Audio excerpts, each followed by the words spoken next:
বাংলাদেশে একটা বিনিয়োগ সম্মেলন হইল। বিএনপি যথারীতি কইছে যে নির্বাচিত সরকারের উপরে বিনিয়োগকারীদের আগ্রহ থাকে। কথাটা আমির খসরু ভাই একেবারে ঠিক না। আমি বাংলাদেশের এক্সাম্পল দিই। 2007-8 সালে তখন তো 111-এর সরকার আপনাদের পাশে লাথি দিয়ে খেদায় দিয়ে তারপরে আসছিল, অনির্বাচিত সরকারই তো ছিল।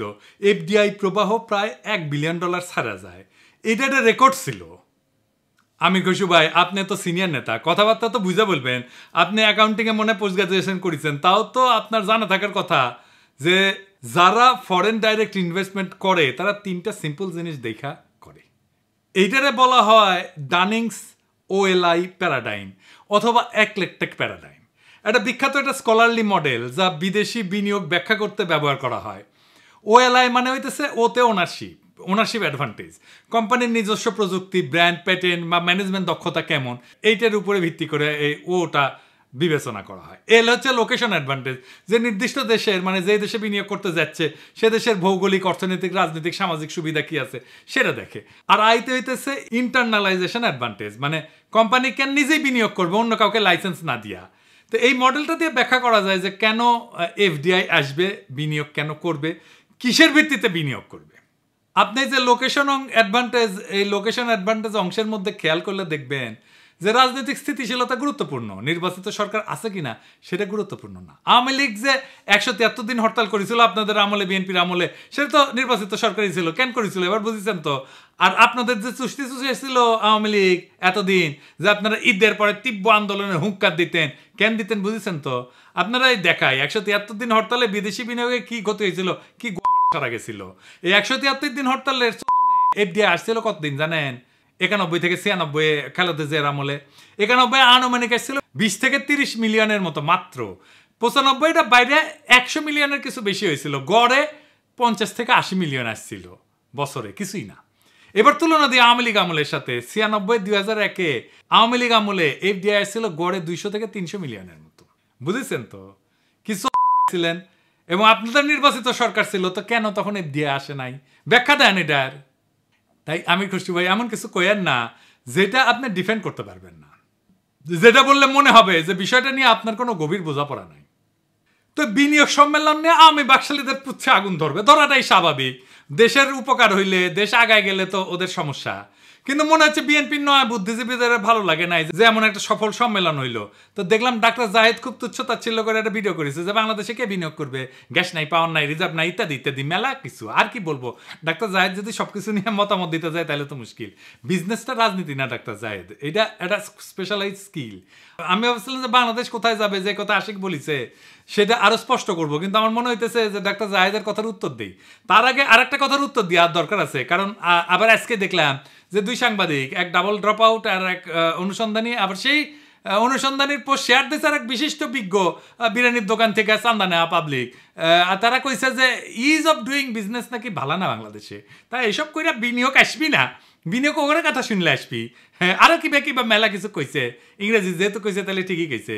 তাই হয়েছে কি, বাংলাদেশে সাংবাদিকদের কারো কারো হারকিউলিস হওয়ার শখ জাগে।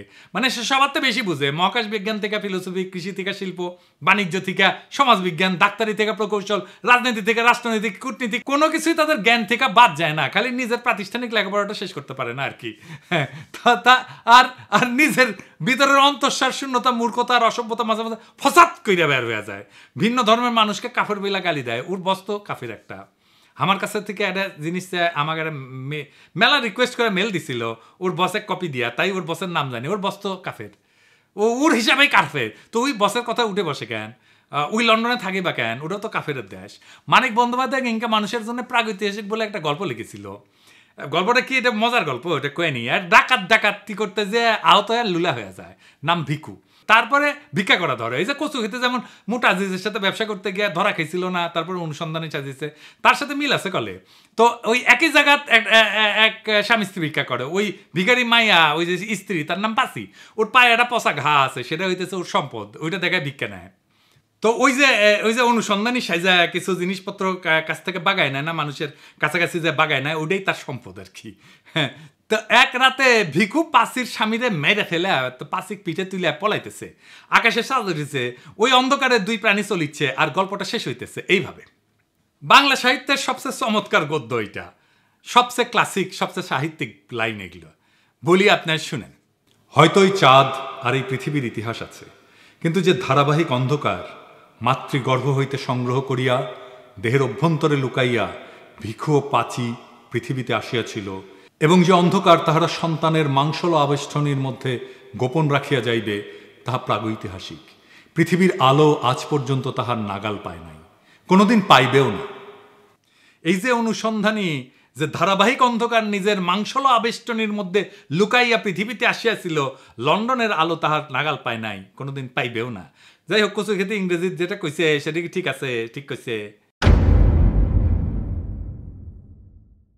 এই যে ইজ অফ ডুইং বিজনেস, এটা সূচক করতো বিশ্বব্যাংক 2021 সালে এটা বন্ধ করে দেয়। এর প্রধান কারণ ছিল তথ্য জালিয়াতি এবং রাজনৈতিক প্রভাব। চীন, সৌদি আরব এবং আজারবাইজানের র্যাঙ্ক উন্নত করতে বিশ্বব্যাংকের উচ্চ পর্যায়ের কর্মকর্তারা গবেষকদের উপর চাপ দিছিল, তদন্তে এই অনিয়মের প্রমাণ মেলে। তো তারপরে বিশ্বব্যাংক এই সিদ্ধান্ত নিয়ে 2021 সালে এটা বন্ধ করে দেয় এবং নতুন একটা সূচক তৈরির উদ্যোগ নেয়। নতুন সূচকটা কি? নতুন সূচক হইতেছে বিজনেস রেডি, এটাকে বি রেডি বলে। এটাও ওয়ার্ল্ড ব্যাংকের একটা সূচক। 2024 সালে বিশ্বব্যাংক চালু করে এই বি রেডি, যা ব্যবসা পরিচালনা, পরিবেশ, সক্ষমতা পরিমাপ করে। এই 10টা সূচকের মাধ্যমে এটা মূল্যায়ন করে। যেমন ধরেন ব্যবসা শুরু, কর প্রদান, চুক্তি প্রয়োগ, বৈদেশিক বাণিজ্য, শ্রম নিয়োগ, সম্পত্তি রেজিস্ট্রেশন ইত্যাদি। বাংলাদেশের অবস্থান এই বি রেডিতে কত? বিশ্বব্যাংকের এই নতুন বি রেডি সূচকে বাংলাদেশ 50টা দেশের মধ্যে 29তম। উইজারে দেখাইছে 5 বছরে পুরানা। হ্যাঁ, 2020 সালে বাংলাদেশের অবস্থান ছিল 190টা দেশের মধ্যে 168তম। তো 50টা দেশের মধ্যে 29তম। এটা ভালো হয়েছে না খারাপ হয়েছে? ভালো হয়েছে, অনেক ভালো হয়েছে না? তো গুগল কইরা আর বুদ্ধিজীবিতা কত? বাংলাদেশে বিনিয়োগ আসবে, বিপুল বিনিয়োগ আসবে, কারণ বিনিয়োগ ডেস্টিনেশন হিসেবে বাংলাদেশের অনেক অ্যাডভান্টেজ আছে। আগামী 5 বছরে এই দেশে আপনি চিনতে পারবেন না। আমি একটা এক্সাম্পল দিই। আপনারা জানেন আমি মার্কেটিংয়ের লোক, আমি মার্কেট অ্যাক্সেসের লোক না। কোম্পানি নতুন কোন মার্কেটে কাজ শুরু করবে সেটা যারা সিদ্ধান্ত নেয়, এটা হইতেছে মার্কেট অ্যাক্সেসের লোক। আমার কোম্পানিগুলো বাংলাদেশে আসছে, মানে আমি যার জন্য কাজ করি, আমি যেটি চাকরি করি, আমার কোম্পানিগুলো কি কি জানেন তো? আমি যেটা গ্লোবাল মেডিকেল রিলেশনসে কাজ করি, অনেকে ভাবে আমি কসমেটিক্স নিয়ে কাজ করি। আমি কাজ করি ভিসি ল্যাবরেটরিজ, সেরাবে, স্কিনসিউটিক্যালস, লারোস-পোজে আর স্কিন বেটার সায়েন্স নিয়ে। এই 5টা কোম্পানি আসছে, 5টা বাংলাদেশে। কত চাকরি হবে চিন্তা করেন। আমার এই টিমে রাখিছে যারা কাজ করিচ্ছে এটা নিয়ে। তো এই মার্কেট অ্যাক্সেস নিয়ে পড়াশোনা করার লাগিচ্ছে, পুরে পুরে বোঝা লাগিচ্ছে এই জিনিসটা কি। তো আর বাংলাদেশ কেন একটা অ্যাট্রাক্টিভ ডেস্টিনেশন তা বুঝতে পারছি। প্রথমে বলে নিই, সব শিল্পে, সব বিনিয়োগে কি এনার্জি বা বিদ্যুতের প্রয়োজন হয়, ডাক্তার জাহেদ? ইনফ্যাক্ট আগামী সম্পদ সৃষ্টি হবে এমন খাত থেকে যেখানে বিদ্যুতের প্রয়োজন বেশি নাই। এটা নিয়ে একটু পরে বিস্তারিত আলাপ করব, আলাপটা খুব ইন্টারেস্টিং হবে। আগে অন্য একটা জিনিস দেখে নিই, বাংলাদেশে কেন বিনিয়োগ করবে প্রতিবেশী দেশের তুলনায় একজন বিনিয়োগকারী? আপনি যদি বিনিয়োগকারী হইতেন তাইলে আপনি কি করতেন? আসেন এটা একটু বুঝে দেখি। বাংলাদেশে কর ছাড়ের দীর্ঘমেয়াদ আছে। বাংলাদেশে প্রায়োরিটি সেক্টর যেটা নবায়নযোগ্য শক্তি, আইসিটি, ফার্মাসিউটিক্যাল 10 বছর করমুক্ত সুবিধা পায়। ভারত পাকিস্তানে সর্বোচ্চ 3 থেকে 10 বছর সেক্টর ভেদে। 2 নম্বর, রপ্তানিতে উচ্চ নগদ প্রণোদনা আছে। সফটওয়্যার রপ্তানিতে 20% নগদ প্রণোদনা, ভারতে 0.5 থেকে 4.3%, পাকিস্তানেতে 1 থেকে 5%। এসিজেড যেটা, সেখানে 100% বিদেশি মালিকানা সম্ভব। বাংলাদেশে কোনো স্থানীয় পার্টনারের প্রয়োজন নাই। ভারতের নির্দিষ্ট সেক্টরে নিষেধাজ্ঞা আছে। নারী কেন্দ্রিক প্রণোদনা, 10% নারী কর্মী নিয়োগে 20% কর রেয়াত পাওয়া যায়। প্রতিবেশী দেশগুলোর মধ্যে বাংলাদেশই কেবল এই সুবিধা দেয়। গ্রিন এনার্জিতে বিশেষ সুবিধা, সোলার প্যানেল আমদানিতে 50% ভ্যাট ছাড়, নবায়নযোগ্য প্রকল্পে 10 বছর করমুক্ত। ভারত পাকিস্তানের ট্যাক্স হলিডে কম। আমরা তো জানি বন্ডেড ওয়্যার হাউসের সুবিধা আছে, রপ্তানিমুখী শিল্পের জন্য কাঁচামাল আমদানি শুল্কমুক্ত। ভারতে এটা আছে কিন্তু খুবই জটিল প্রক্রিয়া। শ্রম খরচ সাশ্রয়ী, ন্যূনতম মজুরি বাংলাদেশে $120 মাসে, ভারতে $220 মাসে, পাকিস্তানে $150। এসিজেড করের হার, এসিজেড ভিত্তিক শিল্পে কর 10 থেকে 12%, ভারত এটা 15 থেকে 18%, পাকিস্তান এটা 20 থেকে 30%। ফার্মাসিউটিক্যালসে যে এপিআই উৎপাদনের প্রণোদনা 10 বছর করমুক্ত, ভারতে এটা সীমিত সুবিধা। আপনি বিনিয়োগকারী হলে কই বিনিয়োগ করতেন? ইন্ডিয়ায়, পাকিস্তানে না বাংলাদেশে? বাংলাদেশের তরুণদের আমি তাই তৈরি হইতে বলি, বাংলাদেশে কাজ খুঁজতে আসবে ইউরোপ থেকে। বাংলাদেশে এই জন্যই থামাইতে চায় ইন্ডিয়া, এই জন্যই প্রফেসর ইউনূসের সরাইতে চায় তাড়াতাড়ি আমাদের বিজ্ঞজনেরা, আমাদের পলিটিশিয়ানরা। বুঝাও, 2025 থেকে 2041 পুরা বদলে যাবে বাংলাদেশ। কেমনে বদলাবে সেটা বলতেছি। এটা শুরুটা করে দিয়ে যেতে হবে প্রফেসর ইউনূসকে, এটা ফাউন্ডেশন করে দিয়ে যেতে হবে। জিয়ার আমলে বাংলাদেশ কেন সমৃদ্ধি অর্জন করেছিল জানেন? জিয়া নিজে সৎ ছিলেন। প্রধান নেতা সৎ থাকলেই বাংলাদেশের জন্য একটা বড় নিয়ামত। বাংলাদেশের এলিটদের লুটপাট যদি বন্ধ হয় তাহলে দেশ আগায় যাবে। প্রধান নেতা সৎ হইলে লুটপাট বন্ধ হয়। দুনিয়াতে বাণিজ্য হয় সম্পদ সৃষ্টির জন্য। যে দেশের সম্পদ যত বেশি সে দেশ তত বেশি অর্থনৈতিকভাবে মজবুত। এই পৃথিবীর সম্পদ তৈরি এখন স্টিল বা সিমেন্টের উপর দাঁড়ায় তৈরি হয় না, ডেটা বা আইডিয়ার উপর দাঁড়ায় তৈরি হয়। 2025 থেকে 2041 এই সময়টা বাংলাদেশের জন্য ট্রানজিশনের যুগ। আমাদের এই সময় বাংলাদেশকে পুরা বদলাই দিতে হবে। কিভাবে বদলাবো? আমরা ব্যবসা বাণিজ্যের গ্লোবাল ট্রেন্ডকে বুঝা সেই ঢেউয়ের উপরে উঠে বসবো। শুধু অনুসরণ করলে হবে না, ট্রেন্ড সেটার হইতে হবে। চলেন এক আলাদা লেন্সে দেখি কেমনে আমরা বাংলাদেশের ইকোনমিক চেহারা বদলাই দেব। ডাক্তার জাহেদের প্রশ্নের উত্তর এখানে পাবো। আলোচনাটা জটিল মনে হইতে পারে, অসুবিধা নেই, সেলসালাইয়া বুঝে যাবেন। গ্লোবাল ইকোনমির 67% এখন সেবা। কিন্তু সেবা শব্দটা একটু বোঝা মুশকিল। বাংলাদেশে আমি এটা বলি যে এক্সপিরিয়েন্স ইকোনমি। এক্সপিরিয়েন্স ইকোনমিতে আমরা খুব সহজে ঢুকে পড়তে পারবো। কিভাবে? প্রথমে ধরেন আমরা ডিজিটাল নমাড হাব করব। নামটা অদ্ভুত লাগতেছে, হ্যাঁ, আসেন এটা বুঝে দেখি ডিজিটাল নমাড হাব কি। ডিজিটাল নমাড হাব হইলে এমন একটা জায়গা, সেটা শহর হইতে পারে, গ্রাম হইতে পারে, নির্দিষ্ট স্থান হইতে পারে, যেখানে বিশ্বের বিভিন্ন দেশ থেকে আসা ডিজিটাল নমাডরা একসাথে কাজ করবে, বসবাস করবে। তো ডিজিটাল নমাড মানে কি? মানে হচ্ছে সেই সব মানুষ যারা ইন্টারনেটের মাধ্যমে অনলাইনে কাজ করে এবং এক জায়গা থেকে বিভিন্ন দেশে ঘুরে ঘুরে কাজ করে। আমাদের ফ্রিল্যান্সাররা শুধু অনলাইনে কাজ করে, কিন্তু এরা যদি বিভিন্ন জায়গায় ঘুরে ঘুরে কাজ করতো, বিভিন্ন দেশে ঘুরে ঘুরে কাজ করতো, তাহলে তারা হয়ে যেত ডিজিটাল নমাড। এরকম ডিজিটাল নমাড অনেক আছে। তো ডিজিটাল নমাড হাবের বৈশিষ্ট্য কি? এটা দ্রুত ইন্টারনেট থাকতে হয়, সহজে ভিসা বা স্টে পারমিট পাইতে হয়। অনেক দেশ ডিজিটাল নমাডদের জন্য স্পেশাল ভিসা অফার করে। কোওয়ার্কিং স্পেস থাকতে হয়, যেখানে সবাই একসাথে বসে কাজ করতে পারে, কম খরচে থাকা খাওয়া, যাতে বিদেশি কর্মীরা স্বাচ্ছন্দ্যে থাকতে পারে, কমিউনিটি তৈরি করতে পারে, বিভিন্ন দেশ থেকে আসা মানুষের সাথে বন্ধুত্ব এবং যোগাযোগ হয়। আছে কি এরকম ডিজিটাল নমাড হাব? আছে। বালিতে আছে, ইন্দোনেশিয়ায়, চিয়াংমায়ে আছে, লিসবনে আছে, পর্তুগালে, বা তবিরিজিতে আছে, জর্জিয়া। এই সমস্ত জায়গা ডিজিটাল নমাড হাব হিসেবে পরিচিত। অনেক লোকজন যায় ওখানে। আমরা কোথায় ডিজিটাল নমাড হাব করতে পারি? সুন্দরবনে করতে পারি, কক্সবাজারে করতে পারি।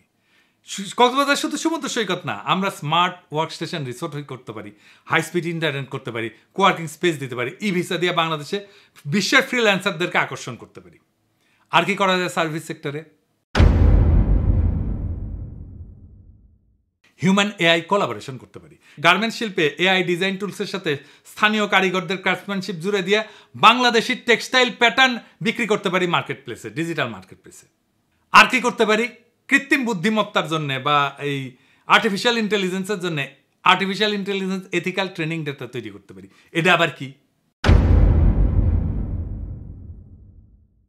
কৃত্রিম বুদ্ধিমত্তার জন্য এআই ট্রেনিং ডেটা লাগে, এথিক্যাল ট্রেনিং ডেটা। কারণ এআই যেভাবে শেখে তার ভিত্তি হইল ট্রেনিং ডেটা, স্কুলে পড়ার মতো বা কলেজে পড়ার মতো। এই ডেটা যদি পক্ষপাত দুষ্ট হয়, অসম্পূর্ণ হয়, সাংস্কৃতিকভাবে অসংবেদনশীল হয়, তাহলে আর্টিফিশিয়াল ইন্টেলিজেন্সের সিদ্ধান্ত হবে ত্রুটিপূর্ণ, বৈষম্যমূলক বা ক্ষতিকর। এই এথিক্যাল ট্রেনিং ডেটার ন্যায্যতা নিশ্চিত করে। সব ধরনের মানুষকে, সব ধর্ম, ভাষা, লিঙ্গ, সংস্কৃতি, জাতিগত পরিচয়ের ভিত্তিতে যেন বৈষম্য না হয় সেই চেষ্টা করে। সংস্কৃতির প্রতি সম্মান জানায়। যখন এআই বিভিন্ন ভাষা বা সংস্কৃতির সাথে কাজ করে তখন সেই সবে সঠিক ব্যাখ্যা এবং প্রেক্ষাপট জানা দরকার, নাহলে ভুল অর্থ বা অপমানজনক ফলাফল আসতে পারে। বিশ্বাসযোগ্যতা, মানুষ তখনই এর উপরে আস্থা রাখতে পারে যখন তারা দেখবে এর ফলাফলে ন্যায্যতা, সহানুভূতি আছে, নৈতিকতা আছে। এথিক্যাল ডাটা সেই ভিত্তিটা কইরা দেয়। আইনি আর সামাজিক ঝুঁকিও কমানো যায়। অনেক দেশে এখন এআই নৈতিকতা এবং জবাবদিহিতা নিয়ে আইন তৈরি হইতেছে। এথিক্যাল ডাটা ব্যবহার করলে ভবিষ্যতের আইনি জটিলতা এড়ানো যাবে। আর কি? স্থানীয় দক্ষতার মূল্যায়ন। বিভিন্ন ভাষা, সংস্কৃতি, ধর্ম এই সমস্ত বোঝার জন্য কাজের সুযোগ তৈরি হয়। যেমন বাংলা ভাষা, লোকজ সংস্কৃতি, এই সমস্ত লেবেলিংয়ে বিশেষজ্ঞরা আন্তর্জাতিকভাবে কাজ করতে পারেন। যারা কোরআনের তাফসির জানেন তারা কোরআনের তাফসির বলতে পারেন বাংলায়। এটা এথিক্যাল ট্রেনিং ডাটা হিসেবে যুক্ত হতে পারে। বাংলাদেশের সংস্কৃতি, বাংলাদেশের নৈতিকতা, বাংলাদেশের মূল্যবোধ, এইসব নিয়ে কোডিং, ট্যাগিং করে আমরা ট্রেনিং ডাটা তৈরি করতে পারি। আমরা যদি আমাদের কালচারকে প্রমিনেন্ট করতে চাই, বাঙালি মুসলমানের সংস্কৃতি, এমনকি ইসলাম ধর্ম, এমনকি বাংলাদেশের মূল্যবোধ, তাইলে আমরা এথিক্যাল ট্রেনিং ডেটা বানাইতে পারি। বিশাল বাজার এটার মার্কেট ইন্ডিয়া নেবে না, অন্য কেউ নেবে না, কারণ এটা তো আমাদের কাজ, এটা আমার জায়গা, আমিই মাস্টার এইখানে, বুঝছাও? এই এথিক্যাল এআই ট্রেনিং ডেটা এক্সপোর্টের সুযোগ আছে বিশ্বের বিভিন্ন দেশে। আপনি যদি বাংলা ভাষা, ইসলাম ধর্ম, লোকসঙ্গীত, ঐতিহ্য, সামাজিক প্রেক্ষাপট ভালো বোঝেন, তাহলে এই সাংস্কৃতিক উপাদানগুলো লেবেলিং, ট্যাগিং এবং শ্রেণীবিন্যাস করে আন্তর্জাতিক প্রযুক্তি সংস্থার কাছে এথিক্যাল ট্রেনিং ডেটা হিসেবে বিক্রি করতে পারবেন। এই কাজের মাধ্যমে একদিকে যেমন এআইকে সাংস্কৃতিক দৃষ্টিকোণ থেকে ন্যায্য, নৈতিক, এথিক্যাল, মানবিকভাবে গড়ে তুলতে সাহায্য করবেন, তেমনি এটা হইতে পারবে বাংলাদেশের জন্য একটা নতুন রপ্তানি খাত। সাংস্কৃতিক জ্ঞান ভিত্তিক ডেটা এক্সপোর্ট। 2 নম্বর তথ্য যা মনে রাখতে হবে তা হইতেছে ইনট্যাঞ্জিবল অ্যাসেট বা অদৃশ্য সম্পদ। S&P 500 এর 90% মূল্য হতেছে অদৃশ্য। তাহলে বুঝে নিই এই S&P 500টা কি, এটার গুরুত্ব কি। S&P 500 হইতেছে স্ট্যান্ডার্ড অ্যান্ড পোর্স 500 ইন্ডেক্স। পোর মানে গরিব না আর কি, সহজভাবে বললে হইলে এটা একটা স্টক মার্কেটের সূচক যা যুক্তরাষ্ট্রের সবচেয়ে বড় 500টা পাবলিক কোম্পানির শেয়ারের পারফরমেন্সকে একত্রে তুলে ধরে। সহজ ভাষায় যদি ব্যাখ্যা করে বলি, তাহলে ধরেন আপনি মার্কেটের সামগ্রিক অবস্থা জানতে চান, তখন আপনি প্রত্যেকটা কোম্পানি খবর না দেখে শুধু শীর্ষ 500টা বড় কোম্পানির অবস্থা দেখেন। যেমন ধরেন অ্যাপল, মাইক্রোসফট, গুগল, অ্যামাজন ইত্যাদি। এই 500টা কোম্পানির গড় ওঠানামা, মূল্যবৃদ্ধি বা হ্রাস একত্র করে S&P 500 সূচক তৈরি করা হয়। যখন এই সূচক বাড়ে তখন বোঝা যায় মার্কেট ভালো, কমলে বোঝা যায় বাজারে মন্দাভাব আছে। S&P 500 এর লিস্টেড থাকা মানে হইতেছে সেই কোম্পানি মার্কেট ভ্যালুতে বড়, লাভজনক এবং সাধারণ বিনিয়োগকারীর কাছে এর স্টক খোলা আছে। এই তালিকায় থাকা মানে কোম্পানিটা খুবই গুরুত্বপূর্ণ এবং স্থিতিশীল বলে বিবেচিত। অনেক ফান্ড যেমন পেনশন ফান্ড বা মিউচুয়াল ফান্ড এই সূচকের কোম্পানিগুলোতে বিনিয়োগ করে, যেগুলো এই যে S&P 500 আছে। এই S&P 500 বলতেছে যে পৃথিবীর 90% সম্পদ ইনট্যাঞ্জিবল বা অদৃশ্য সম্পদ। মানে এটা বাড়ি, কারখানা, ছাপানো টাকা, এমনকি সোনা, ডায়মন্ড, রূপা এই সমস্ত মতো না, দোকান, জায়গা জমির মতো না, এগুলো ধরা যায় না, ছোঁয়া যায় না। তাহলে বাংলাদেশের অদৃশ্য সম্পদ কি? বাংলাদেশের ইনট্যাঞ্জিবল অ্যাসেট হইতেছে এমন সম্পদ যেগুলো দেখা যাবে না, ছোঁয়া যাবে না, কিন্তু অর্থনৈতিক মূল্য আছে এবং দেশের প্রবৃদ্ধি এবং পরিস্থিতিতে ভূমিকা রাখে। এগুলো ব্যক্তি, প্রতিষ্ঠান বা পুরো দেশের ক্ষেত্রে প্রযোজ্য হইতে পারে। আমাদের ভাষা, ধর্ম, নকশিকাথা, আমাদের ঐতিহ্য, আমাদের মূল্যবোধ, মুসলিমের স্মৃতি, জামদানি, কৃষাপাত, open source coding community, Bangla content, professor Yunus, online activist, প্রবাসী ডায়াসপোরা, আমরা সবাই ইনট্যাঞ্জিবল অ্যাসেট। আমরা ডিজিটাল হেরিটেজ লাইব্রেরি করতে পারি, 3D স্ক্যানিং করে প্রত্নতত্ত্ব, ঐতিহ্যবাহী পোশাক ডিজিটালাইজেশন করতে পারি, NFT আর্ট মার্কেট করতে পারি। এই NFTটা তাইলে কি, এটা কীভাবে কাজ করবে? NFT মানে হইতেছে নন ফাঞ্জিবল টোকেন। এইটার আর্ট তৈরি করার একটা দুর্দান্ত উপায় দেশের সংস্কৃতি, ঐতিহ্য, ব্র্যান্ড ভ্যালু বিশ্ববাজারে তুলে ধরা। এটা শুধু অর্থ উপার্জনের জন্য না, বরং জাতীয় পরিচয়কে গ্লোবাল করার একটা স্মার্ট মাধ্যম। আর একটু বিস্তারিত বুঝে দেখি। প্রথমে NFT আর্ট মানে কি? NFT আর্ট হলো ডিজিটাল আর্টের একটা ইউনিক কপি যা ব্লকচেনে নিবন্ধিত থাকে, যেমন digital painting, video clip, music, কবিতা, এমনকি এই যে GIF, যেটা। বাংলাদেশের ইনট্যাঞ্জিবল অ্যাসেট দিয়ে NFT মানে কি কি বানাইতে পারি? সংস্কৃতি, লোক কাহিনী থেকে অনুপ্রাণিত ডিজিটাল আর্ট বানাইতে পারি। জামদানি বা নকশিকাতা ডিজাইন আধুনিক রঙে রিইমাজিন করে আমরা বানাইতে পারি। পয়লা বৈশাখের শোভাযাত্রা, 21শে ফেব্রুয়ারি, 24শে বর্ষা বিপ্লব, এই বিপ্লবের গ্রাফিতি, ভিডিও ক্লিপ, বৈশাখী মেলা, এসব থিমে NFT প্রিন্টিং করতে পারি, অ্যানিমেশন করতে পারি। লোক কাহিনী, পুরাণ, নকশিকাতার মাত, বেহুলা লক্ষিন্দর নিয়ে ডিজিটাল ইলাস্ট্রেশন করতে পারি। ঐতিহাসিক মুহূর্ত বা ব্যক্তি, বর্ষা বিপ্লবের অ্যানিমেটেড ক্লিপ, অডিও আর্ট, বর্ষা বিপ্লবের পোস্টার ডিজাইন NFT করতে পারি। খিরসাপাতাম, জামদানি, শীতলপাটি এসব নিয়ে NFT অ্যানিমেশন করতে পারি। মেড ইন বাংলাদেশ ট্যাগ নিয়ে গার্মেন্ট শ্রমিকের গল্প বলতে পারি, সেটাকে NFT করতে পারি। সাউন্ড এবং মিউজিক NFT করতে পারি, যেমন ধরেন পল্লীগীতি, ভাওয়া, নজরুল গীতি, বর্ষা বিপ্লবের র্যাপ, এগুলো রিমিক্স বা ফিউশন ভার্সন NFT হিসেবে প্রকাশ করতে পারি। দোতারা বা একতারা, যেগুলো আমাদের নিজেদের যন্ত্র, সেই বাদ্যযন্ত্রদের পরিবেশনা করতে পারি, NFT আর্ট তৈরি করতে পারি।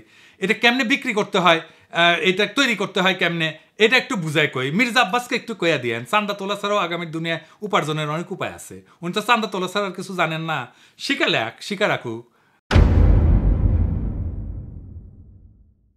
প্রথম ধাপে আইডিয়া এবং ডিজাইন, যেমন লোকশিল্প, ইতিহাস, কবিতা বা সাউন্ড ক্লিপ থেকে অনুপ্রাণিত হয়ে ডিজাইন তৈরি করতে হবে।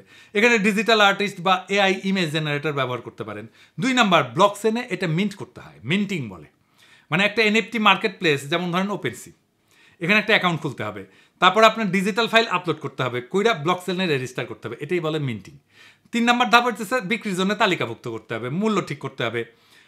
আপনি এটা রয়্যালটি সহকারে বিক্রি করলে কত নেবেন, বিডিং করলে কত, এগুলো ঠিক করলেন। আপনার NFTকে কীভাবে বাংলাদেশকে রিপ্রেজেন্ট করে তা গল্পের মাধ্যমে বলেন। 4 নাম্বার হচ্ছে প্রমোশন, সোশ্যাল মিডিয়াতে তুলে ধরেন। প্রবাসী বাংলাদেশিদের কাছে এবং NFT কালেক্টর আছে, তাদেরকে টার্গেট করে আপনি মার্কেটিং করেন। আমরা মুসলিম নিয়ে দারুণ কাজ করতে পারি। কিভাবে আসেন একটু বুঝে দেখি।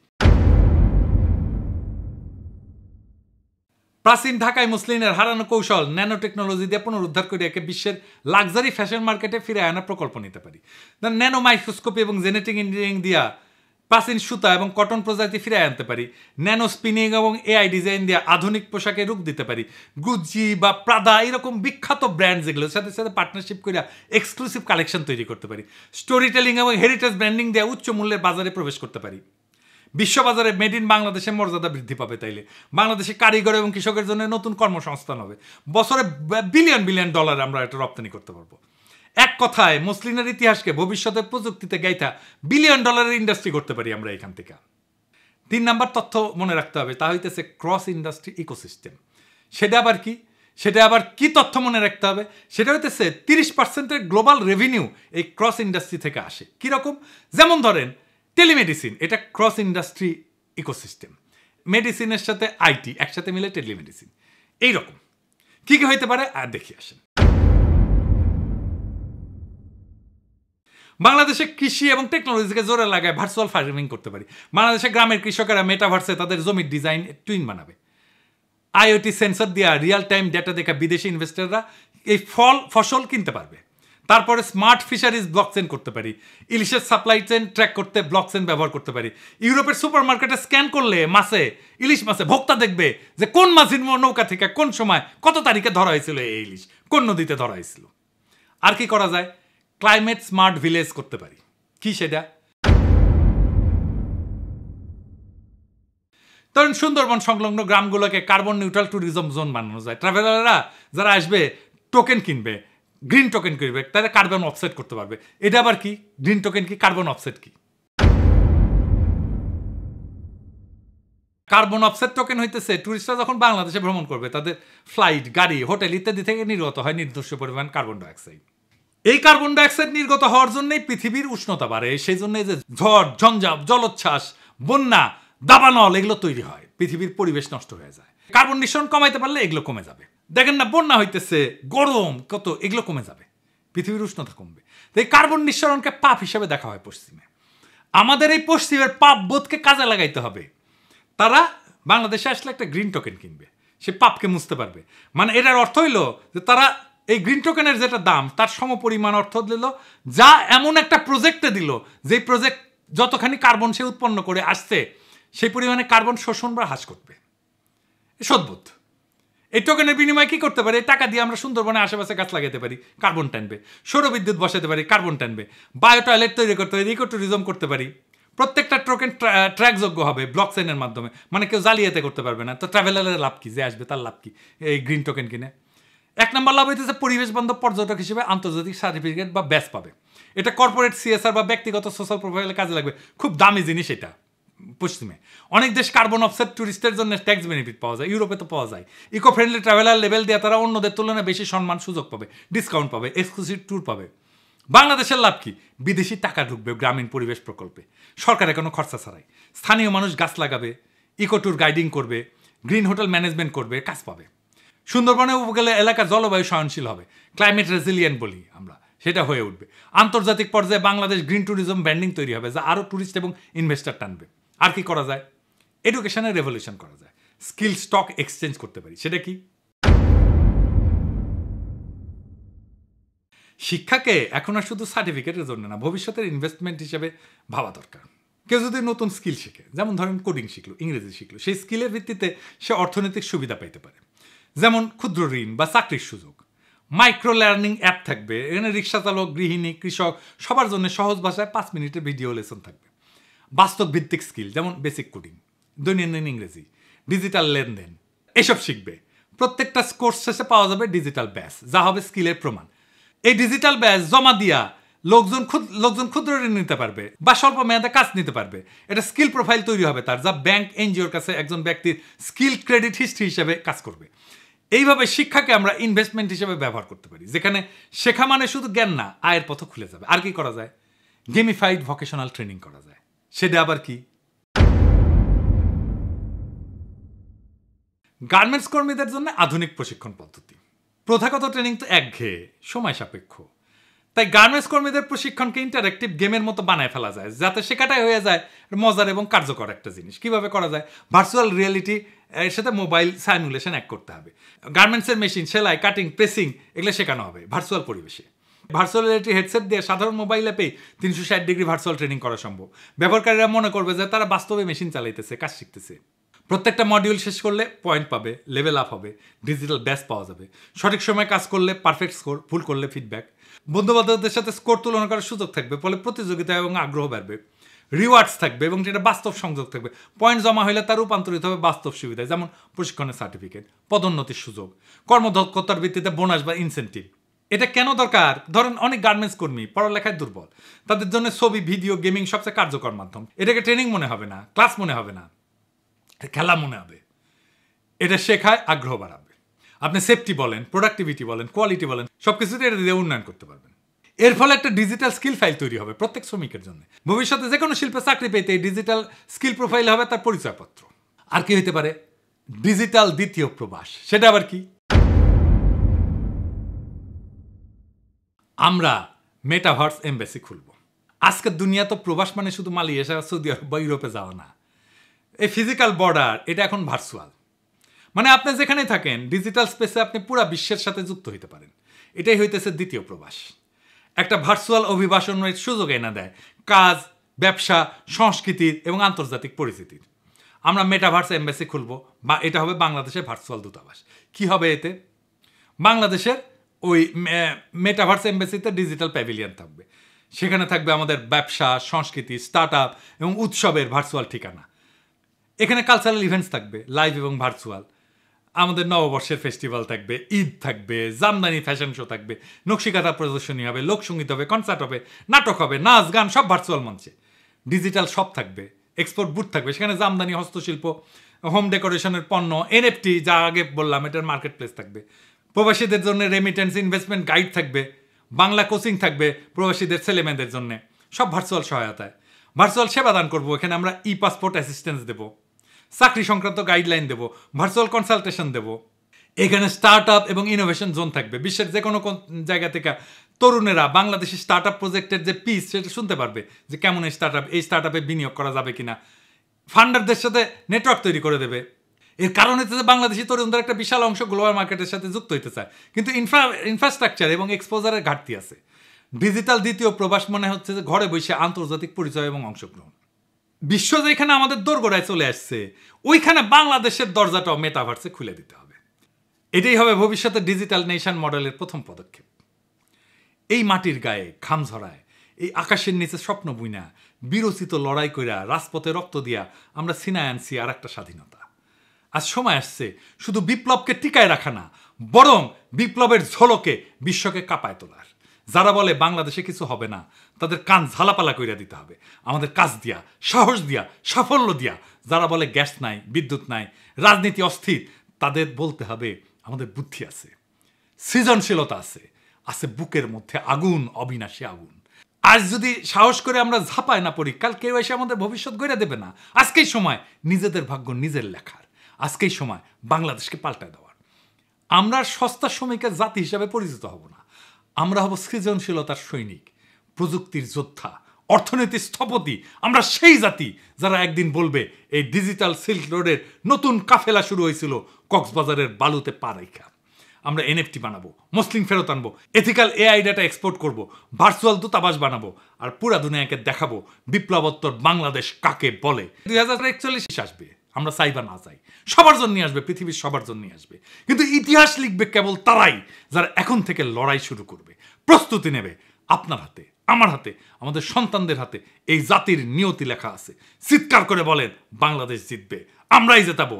এটাই বিপ্লব, এটাই আমাদের সেই অধরা স্বপ্ন, যার জন্য আমাদের সন্তানেরা বর্ষা বিপ্লবের রুহানি প্লাবনে সাঁতার কাটছে। সেই বিপ্লবকে আমাদের বিজয় করতেই হবে একসাথে। ইনকিলাব জিন্দাবাদ।